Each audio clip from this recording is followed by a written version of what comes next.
Hello mga munting kaibigan! Kamusta kayo? Welcome sa panibagong CBC online class sa inyong mga tahanan. Ako si Teacher Abigail at patuloy tayong matuto at ipagpatuloy natin ang tema na labanan ang mundo tungo sa kaharian ng Diyos. Kaya tayo na! Bago tayo magsimula, tumungo muna tayo kay Teacher Abigail para sa oras ng pagtatanong. Handa ka na ba? Tara na!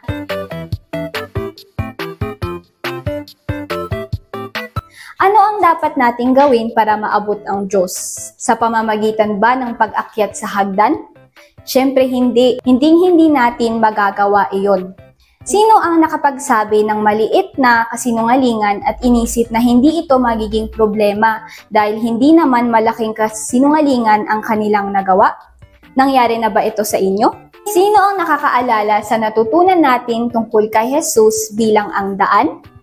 Nalaman natin na siya ang tanging daan na magdadala sa atin sa kaharian ng Diyos at ang lahat ng ating mga pagpili ay may mga kahihinatnan na magpapanatili sa atin na malapit sa Diyos o malayo sa Kanya. Ang dyablo ay ang kadiliman, kasinungalingan at kamatayan. Ibig sabihin, sino mang lumakad sa daan ng dyablo ay nabubuhay sa kasinungalingan na nagdadala sa kadiliman at nangangahulugan na pamumuhay na malayo sa Diyos magpakailanman. Ang landas ng kasinungalingan ay ang daan na madali at ang pinakagusto ng mga tao ay kung ano ang madali. At iyon mismo ang sinasabi sa atin ng mundo na pinakamaganda raw para sa atin dahil karamihan ng mga tao ay gusto kung ano ang mas madali. Ano ang mas madali? Ang pagsasabi ng totoo o pagsisinungaling?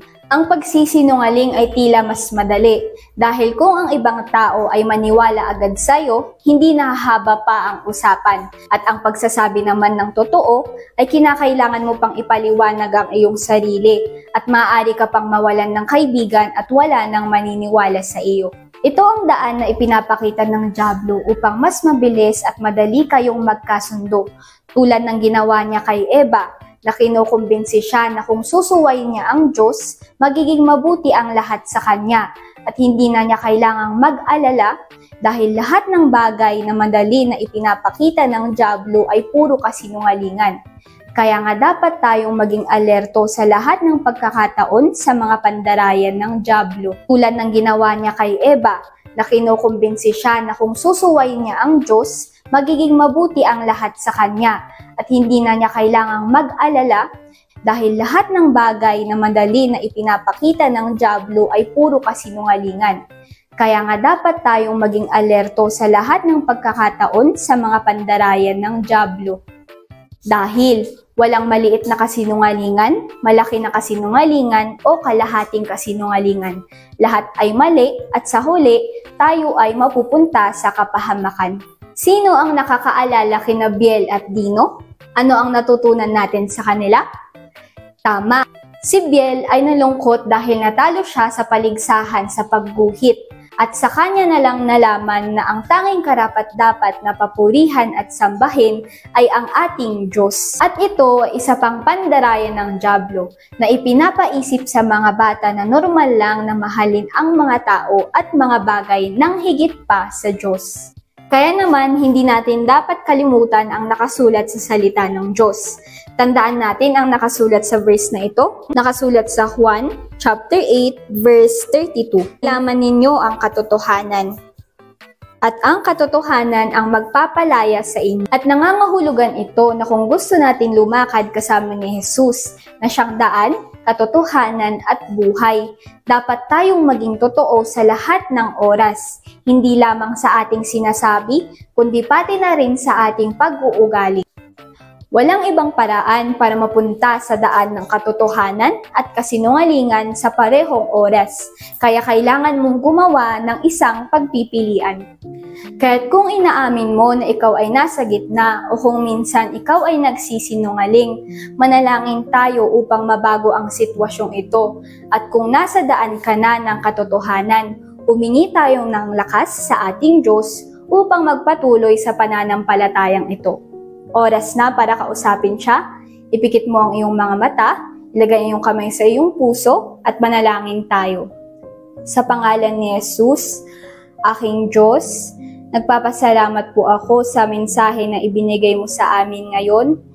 Una sa lahat, aking Diyos, is humihingi po ako ng tawad sa mga kasalanan na aming nagawa, aking Diyos. Patawarin mo kami kung minsan kami ay nasa gitna, kung minsan, Panginoong Diyos, gumagawa kami ng mga rason, kung minsan nagsisinungaling kami, aking Ama, patawarin niyo po kami.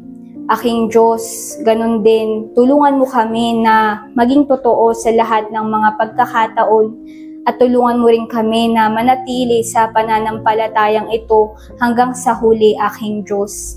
Lahat ng ito ay isinusuko ko po sa inyong kamay sa pangalan ni Kristo Jesus. Amen. Mga kaibigan, isagawa natin, kaya tara na. Tawagin ang lahat ng mga kasama mo at hatiin sa mga grupo. Kapag nakagrupo na ang lahat, ang bawat grupo ay kailangang sabihin ang verse na natutunan natin ngayon sa ibang paraan. Halimbawa, ang isang grupo ay sasabihin ang verse habang pumapalakpak at ang isang grupo ay sasabihin ang verse habang umiikot at ang isa pang grupo ay sasabihin ang verse habang tumatalon. Gawin ito sa iba't ibang paraan hanggang sa maisaulo ng lahat ang verse. At ito ang klase ngayon, mga kaibigan. Natapos na naman ang isa pang CBC online class. Pero huwag kalimutan, sa Wednesday ay ang bonus class day. Magkita-kita tayo sa susunod na klase. Paalam mga bata at pagpalain kayo ng Diyos.